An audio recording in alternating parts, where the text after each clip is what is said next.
Salam sehat, jumpa lagi di channel Tanya Dokter Paran. Video kali ini saya akan menjawab pertanyaan dari Prabu Gumawa di Purwokerto, Jawa Tengah ya.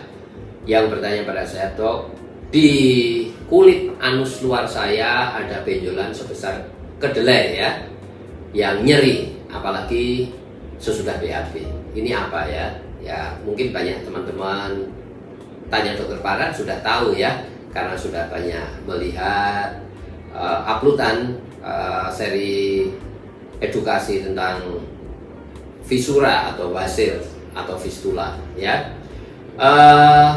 Sebelum saya menjawab, saya ingatkan teman-teman yang mau bertanya pada saya, silahkan tulis di link Tanya Dokter Paran. Saya akan jawab dan upload di channel YouTube Tanya Dokter Paran. Dan yang mau mengikuti diskusi atau konsultasi langsung bersama saya, ikuti Insight with Dokter Paran setiap Rabu jam 10 pagi. Undangan ada di Instagram Tanya Dokter Paran ya. 1-2 hari sebelumnya saya upload ya.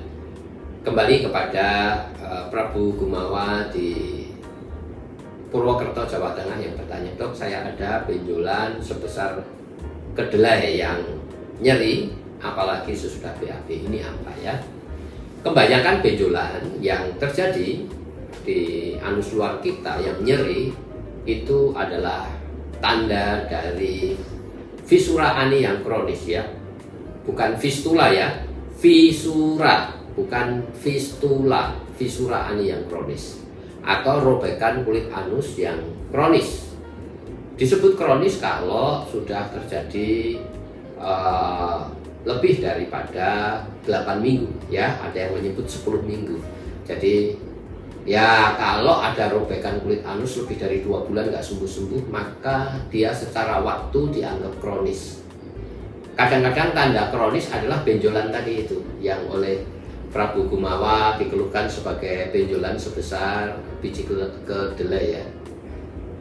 Dimana kalau benjolannya itu kita raba nyeri, karena apa? Di pangkal bagian dalam dari benjolan itu ada robekan atau fisuranya. Itu tanda yang namanya fisura ani yang kronis. Jadi fisura ani yang kronis itu sebetulnya ditandai oleh 3 hal dari luar ke dalam, yaitu yang pertama adanya skin tag atau tonjolan kulit yang nyeri ya. Kemudian masuk ke dalam itu ada fisuranya atau robekannya, yang kita kadang-kadang bisa melihat otot klep dalam, serabut otot klep dalam ya. Kemudian kalau kita masuk ke dalam lagi ada yang namanya hipertrofi papila ya. Jadi ada 3 hal, hipertrofi papila, robekan atau fisuranya sendiri, kemudian yang di luar itu namanya skin tag atau tonjolan kulit di bagian luar. Itu adalah tanda fisura ani yang kronis ya. Tindakannya apa? Yang pertama yang mutlak harus dilakukan adalah BAB tidak boleh keras. Dengan cara apa BAB tidak boleh keras? Dengan banyak asupan serat, sayur, buah, dan banyak minum ya. Kalau masih keras harus diberi pelunak, kita minum obat pelunak kotoran apa saja ya. Kemudian kalau tidak sembuh, BAB tidak keras tetap dilakukan. Kemudian saya tetesi obat ya. Obatnya apa? Silahkan japri di nomor WA saya.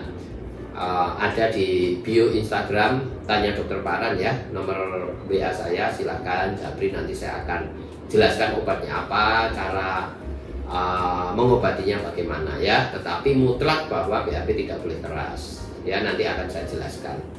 Sesudah dengan tindakan konservatif yang tanpa operasi tadi, dengan ditetesi obat, kalau tidak sembuh baru tindakan operasi.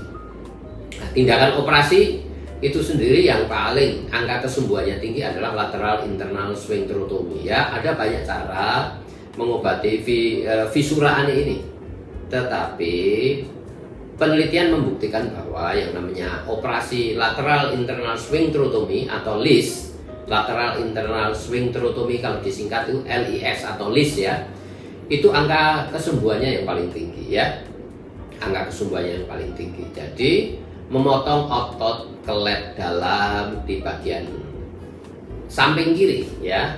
Di bagian samping kiri, kedalaman otot kelep dalam yang dipotong adalah sepanjang luka robekannya atau luka fisuranya. Kalau luka fisuranya setengah senti ya setengah senti lah kita potong ya.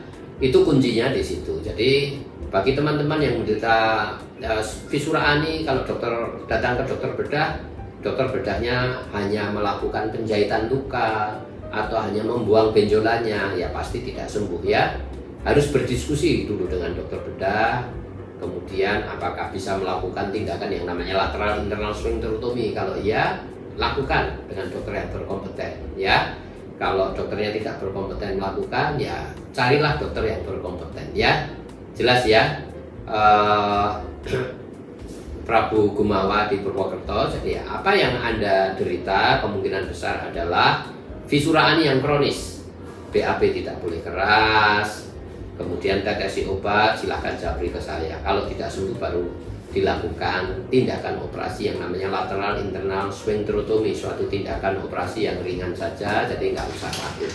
Kira-kira itu jawaban saya. Silahkan bagi teman-teman yang mau bertanya pada saya, tulis di link ceritanya Dokter Paran, saya akan jawab dan upload di channel YouTube dari Dokter Paran. Dan yang mau diskusi langsung bersama saya, ikuti Insight with Dokter Paran setiap Rabu jam 10 pagi. Undangan ada di Instagram Tanya Dokter Paran, 1-2 hari sebelumnya saya upload ya.